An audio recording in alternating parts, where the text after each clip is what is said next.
लेते हैं बात। डिस्कशन अभी हम पहले गुज़िश्ता मैच की कर रहे थे कि बाबर परफॉर्म कर रहा है, पेशावर ज़ल्मी खासी बेहतर खेलती हुई कल दिखाई दी, आपको ऐसा लगता है?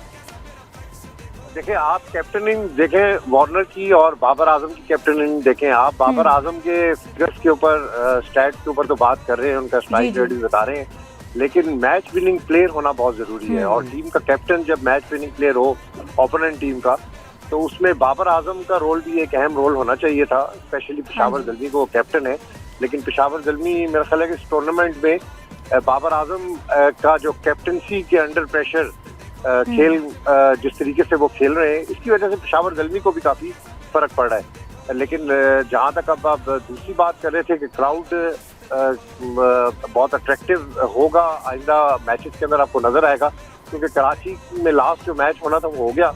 अब मुल्तान बड़ा अच्छा क्राउड पुल करेगा, कदाफी स्टेडियम लाहौर में इसके बाद मैचेस हैं, फिर रावलपिंडी के अंदर 4-5 मैचेस हैं, एक क्वालिफायर होगा और 4 मैचेस होंगे और बड़े अहम मैचेस होंगे, क्योंकि टूर्नामेंट बिल्कुल लास्ट स्टेज के ऊपर होगा। तो अब पीएसएल ने भी क्राउड पुल करना शुरू कर दिया है। कराची में बस था थोड़ा सा इशू, और टीमों के जो मैचेस डिपेंड कर रहे होते हैं बेसिकली क्राउड को पुल करने के लिए कि कितने अट्रैक्शन है मैचेस के अंदर, कितना प्लेयर्स जो हमारे अपने प्लेयर्स हैं उनकी फॉर्म क्या है, वो कितना जारयाना खेल खेल रहे हैं। क्योंकि रावलपिंडी का जो क्राउड है यहाँ, पेशावर ज़ल्मी का बेसिकली ये होम ग्राउंड है, यहाँ पर मैक्सिमम जो क्राउड है वो बाबर आजम को देखने के लिए, बाबर को सपोर्ट करता है। अब्बास साथ ही रहिएगा। अब्दुल माजिद भट्टी साहब ने इस वक्त हमें यहाँ पर ज्वाइन किया है। भट्टी साहब, कल का मैच आपने भी देखा और बाबर पर एक बार फिर से तनकीद की जा रही है, और हालांकि कल बेहतर नज़र आए लेकिन जीत नहीं दिलवा सके। कहाँ पर गलत कर रहे हैं बाबर आपके ख्याल में? आपका बहुत तजर्बा है क्रिकेट के हवाले से, कि ये इस तरीके से बाहर कब निकलेंगे, इस जमूत को कब तोड़ेंगे वो? देखिए, मुझे लग रहा है कि बाबर आजम एक तो अंडर प्रेशर हैं, फिर जब वो पाकिस्तान टीम की तरफ से खेल रहे थे और वहाँ भी उनसे परफॉर्मेंस नहीं हो रही थी, शायद मैंने जो थोड़ा बहुत नोट किया कल की जो 46 रन की इनिंग थी, कि बाबर आजम ने अपना जो बैटिंग स्टाइल है वो थोड़ा सा तब्दील करने की कोशिश की है, जिसमें उनको मुश्किल पेश आ रही है। मेरे ख्याल में इंजमाम उल हक जैसे पाकिस्तान के one of the greatest batsman जो है वो पेशावर ज़ल्मी के डगआउट में बैठे हुए, वो बाबर आजम को समझाएं। क्रिकेट से बहुत बुरा वक्त आता है। मुझे याद है 2003 के वर्ल्ड कप में इंजमाम उल हक से बहुत बुरा वक्त आ रहा था, लेकिन क्रिकेटर्स उस क्राइसिस से निकल जाते हैं। लेकिन बाबर आजम लग ऐसे रहा है कि आजकल चूंकि media, electronic media, social media का दौर है, एक तो वो सबसे पहले तो जो मेरा उनको मशवरा है कि वो सोशल मीडिया से थोड़े देर के लिए दूर हो जाए, और इंजमाम जैसे बड़े प्लेयर के साथ या किसी और को अगर वो बेहतर समझते जो उनको गाइड कर सके, बल्कि एक फॉरेन कोच गालिबन फॉस्टर उनका नाम है, वो भी पेशावर ज़ल्मी के डगआउट में बैठे हैं, उनसे पूछें कि उनसे कहाँ गलती हो रही है। लेकिन बहरहाल बाबर आजम जो है वो काफी मुश्किल में दिखाई दे रहे हैं और काफी प्रेशर में दिखाई दे रहे हैं। और एक इंटरेस्टिंग चीज जो अभी तक मीडिया उसको हाईलाइट नहीं कर रहा, मैं आपको बल्कि एक लिहाज से इंतखाब करूं कि कराची में जो आखिरी 3 मैचेज हुए हैं, इनमें जो रमीज राजा के दौर में 2023 में हमने ऑस्ट्रेलिया के शहर पर्थ से मट्टी मंगवाई थी। ऑस्ट्रेलिया में आपको पता है कि पर्थ की पिच जो है उसके बारे में कहा जाता है कि दुनिया की सबसे तेज पिच होती है, तो वो मट्टी इन्होंने नेशनल स्टेडियम कराची में तजुर्बा करके देखा।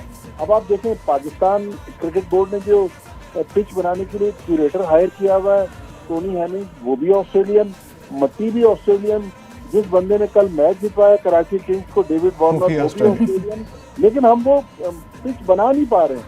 हमने जो पिच बनाई वो तो घुटने से गेंद नीचे जा रही है, वहाँ तो सर से ऊपर पर्थ में गेंद जा रही होती है। तो ये तजुर्बा जो था ऑस्ट्रेलिया से मट्टी मंगवाने का, हमने करोड़ों रुपए खर्च की, ये भी मेरे ख्याल में नाकाम रहा। बड़ी साहब, आपकी मौजूदगी का फ़ायदा उठाते हुए एक आवाम के इंटरेस्ट का सवाल पूछ लेते हैं। बहुत सारी लड़ाइयाँ चली हैं कौमी क्रिकेट टीम की कोच के हवाले से भी, और जैसन गिलेस्पी ने भी बहुत से बयान दिए। फिर कल एक बयान आया कि पीसीबी ने कहा है कि जैसन गिलेस्पी ने हमारे पैसे देने हैं, हमने उनके पैसे नहीं देने। तो मौजूदा हालात को देखते हुए क्या हम एक फॉरेन कोच ही एक्सपेक्ट कर रहे हैं कौमी टीम के लिए, या फिर जो है वो नेशनल कोच की तरफ ही आएंगे? देखिए, जैसन गिलेस्पी ने चूंकि कॉन्ट्रैक्ट की वायलेशन की है, और जाहिर है अब जैसन गैलेक्सी अगर किसी इंटरनेशनल अदालत में भी चले जाते हैं तो जब उन्होंने खुद कॉन्ट्रैक्ट की वायलेशन की है तो उनको तो पीसीबी को पैसे देना होंगे, वरना पीसीबी का माजी में भी कोचेज के साथ मसला रहा है, लेकिन पैसों का कभी पाकिस्तान क्रिकेट बोर्ड का मसला नहीं रहा। लेकिन जो मेरी इत्तलात हैं, जो मुझे थोड़ा बहुत सुनने को मिला है कि इस्लामाबाद यूनाइटेड के कोच हैं माइक हैसन, उनका ताल्लुक न्यूजीलैंड से है।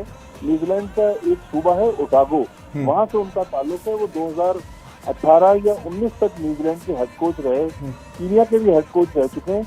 उनसे पीसीबी की नेगोशिएशन जारी है। तो पीसीबी इस वक्त व्हाइट बॉल के लिए जो मेरी इत्तलात है, हो सकता है कि बाद में ये इत्तला सही साबित हो जाए या सही साबित ना हो, लेकिन इस वक्त बड़े साहब आप कह रहे हैं तो सही साबित होगी। के साथ व्हाइट बॉल फॉर्मेट के लिए बात कर रहा है और रेड बॉल फॉर्मेट के लिए, टेस्ट क्रिकेट के लिए जिस फॉर्मेट पे जैसन गैलेक्सी थे, वहां पर सुनने में आया कि सकलैन मुश्ताक को पाकिस्तान क्रिकेट बोर्ड हायर करना चाह रहा है। तो ये लेटेस्ट अपडेट है, लेकिन मेरे ख्याल में पाकिस्तान क्रिकेट बोर्ड को थोड़ी सी अपनी अदाओं पर गौर करना होगा कि फॉरेन कोचेज के साथ ठीक है, वो अगर वायलेट कर रहे हैं जिसमें जैसन गैलेक्सी ने कहा, तो उनको उसकी सजा भी मिलनी चाहिए और उनको पैसे भी देनी चाहिए। लेकिन मुझे याद है 2018 या 19 की बात है, ऑस्ट्रेलिया के एक फील्डिंग कोच आए थे स्टीव रिक्सन, उन्होंने भी शिकायत की थी कि उनको पीसीबी के इंटरनेशनल जो ऑपरेशन डिपार्टमेंट है उससे शिकायत है। उसके बाद ये शिकायत दूसरे फॉरेन कोचेज भी करते रहे।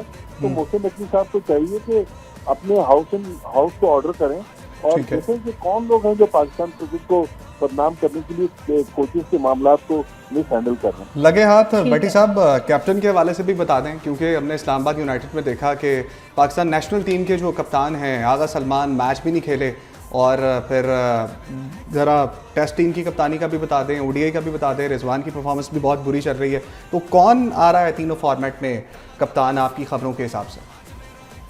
अभी फौरी तौर पर पीएसएल के बाद जो पाकिस्तान में सीरीज खेलनी है वो तो T20 सीरीज खेलनी है, वो भी बांग्लादेश के खिलाफ। उसके बाद पाकिस्तान की एक अफगानिस्तान के खिलाफ सीरीज है, एक आयरलैंड के खिलाफ सीरीज है, फिर अक्टूबर में हमने जाके जनूबी अफ्रीका के खिलाफ 2 टेस्ट मैचों की सीरीज खेलनी है। तो मेरा ठीक है, बड़ी साहब साथ ही रहिएगा।